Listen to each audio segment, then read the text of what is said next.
I've decided to go scale drifting because it turns out I have a local track. So I love building kits, and this was another excuse to build a kit. So I picked up, read a bunch of reviews, recommendations. These Yokomo's RD20s are like a really good entry-level chassis. I wish I'd known about this when I was in Japan. I would have grabbed one in Japan. But anyways, I've got one now. So the chassis is not terribly expensive. It's around 200 bucks. And the big thing is I bought nice electronics for it. So I went right with the Yokohama stuff. Yokomo tires, Yokomo RC stuff. So this is the gyro that goes with it, because when you do drifting, you need a gyro assist, which is going to be interesting to learn with. I've never done drifting before. I have the recommended servo for it that works with this. So I wanted to keep that all together. I wanted to use good electronics, because the chassis can be upgraded, but everybody says they drift really well out of the box. But instead of buying an RTR, which I hate, I can buy nice electronics right off the bat.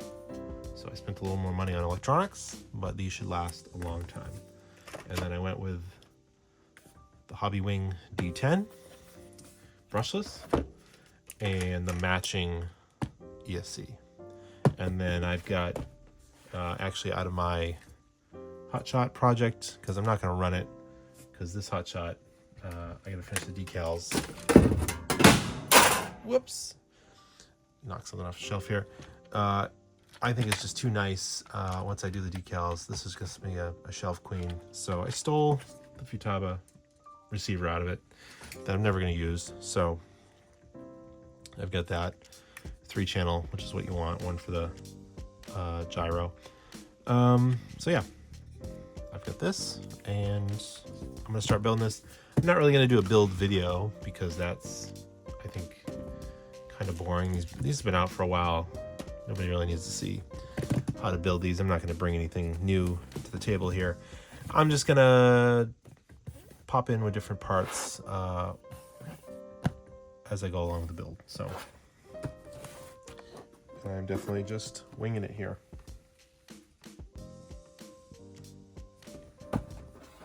Let's open it up. So it's got some stickers and a pamphlet. Put that aside. It smells like plastic. It's nice. Instructions. We're gonna need those. And all the bags. A really small box. Some grease and shock oil. So we'll take this out. And here's the chassis plate, plastic. Box is super small because it doesn't come with the body. You gotta add your own body.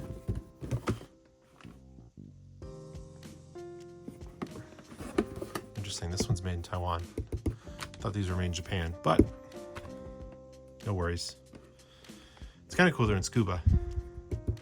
When I was in Japan, I wanted to get over to Scuba Speedway. I wasn't able to, but now I know if I ever get to go back to Japan, I'll go to Scuba Speedway and I'll go to Yokomo's got a big drift arena there, or RC arena, which is pretty cool. So, all right, I'm gonna get all these open, start with the bags I need, and I'll start building some stuff. But I'll come back when I've got some stuff built. All right, couple hours of work here. Front and rear, bulkheads are on. Put the gearbox together. It's got a gear diff in here. It's actually filled with silicone. It's liquid filled. It's kind of cool. Got gear oil in it. I like how smooth it feels. This reminds me of the way the RS4 Sport, or I had an RS4 Rally, which was based on an RS4 Sport, was set up, where you had the motor kind of around here with a big pinion and spur gear. You can swap out and change these, which is kind of cool. Nice serviceability there. It's not really a bathtub chassis, it's just like a flat pan. But everything's countersunk. Servo's mounted in there. The steering belt crank. I gotta get the the electronics in here to power up the servo so it centers before I bolt it on. So I just kind of put it in there for now. That can be done at the end because you can kind of take this off fairly easily, and get the arm on there in the right way. But yeah, that's so far all these little turnbuckles, factory turnbuckles that can be adjusted. Trying to set them up as best as I can to the millimeter specs the instructions say. The thing with this kit, it's like, if you've never built a kit before, I wouldn't recommend this one. I'd recommend starting with like a Tamiya or a Tamiya, like a TTO2 or something, not to go drifting with, but just for experience of building a kit. It's a lot easier because the instructions are a little more clear. This is definitely for advanced builders.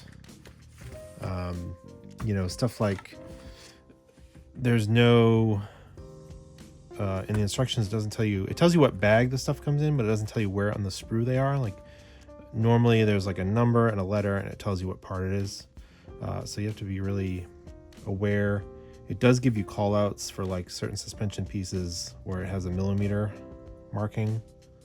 So like you just have to make sure you're paying attention to that. And this plastic is like that kind of fiber reinforced stuff, it feels like. But cuts really easy with these, and then just give it a little trim with X-Acto.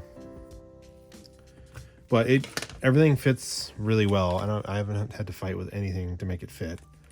Everything screws in really easily. It's nice with these Allen screws. That's pretty cool. Definitely pretty modern. So I'm gonna keep going on it and do the suspension arms now. And then I'll check back in. All right, here's the Yokomo RD20 bare chassis. Well, except for the servos in here, but I'm gonna do the electronics next, but I don't have any tires on it because it doesn't come with tires or wheels. I had wheels, but no tires. I gotta get those locally at the drift track. It's very, very smooth. It's got this reverse rake, which is actually common to the way modern competition drift cars are set up, like Formula D. So I assume this is correct. I mean, I followed the instructions exactly. I used my calipers. It had measurements for all the turnbuckles and stuff. I've got the shocks on, the fronts on the front and the rears in the rear. They're actually, the preload's adjusted all the way down. So yeah, if it's sat like that, it'd be full compression. So I think that's the way it's supposed to sit. I'll find out when I go to the drift track and if they tell me my setup is wrong, but now I need to do the electronics. I mean, it's pretty cool. You can see the amount of angle it gets. Quite a bit. I think it's bound up the other way. Something's binding. There it is. So it's pretty interesting. But this is a really nice kit. It goes together really, really easy. You gotta pay attention to the directions, but if you've built a kit before, totally doable. Really nice quality. Fitment was great. I mean, that's what you get. That's what I expect out of a Japanese kit maker. This is exactly what I was looking for, the quality. I really love building kits. It's super fun. But now I'm going to work on the electronics and get it ready to go. So that's where we're at right now. I've got the dumb long body posts. Eventually I'll get the magnet ones, but I think I've got an old body that I painted when I was like a teenager, maybe even 12, 13 years old. It's not very well done, but it wasn't really used that much.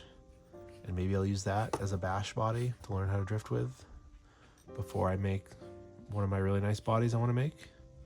So, all right, cool. That's it for now. When I come back, I'll have the electronics in it. All right, so I did goofier building this. I had those front suspension arms upside down when I put it together. I had flipped these up, and yeah, it was causing a little bit of binding. and it was causing the ride height to be way too high in the front. So definitely it is not supposed to have a reverse rake. So it just didn't sit right with me. I was like looking at it last couple days. I'm like, I better double check the instructions. And sure enough, you know, I was excited to build this. It was the middle of the night, probably building it, and I flipped those over. So now that's a lot better. That's the way it should be. It's got way more angle. So now I got to reset a couple things in the electronics for the gyro, the end stops. But yeah, that's much better. It actually steers a lot smoother. That would have really been messing me up trying to drift like that. So glad I figured it out. But if I didn't talk about it, I've got all the electronics mounted. Got all the wires mounted. Put those nice bullets on the end of the battery. But everything's set up. So just need tires. I'm gonna get tires this week and try to finish the body I have for it.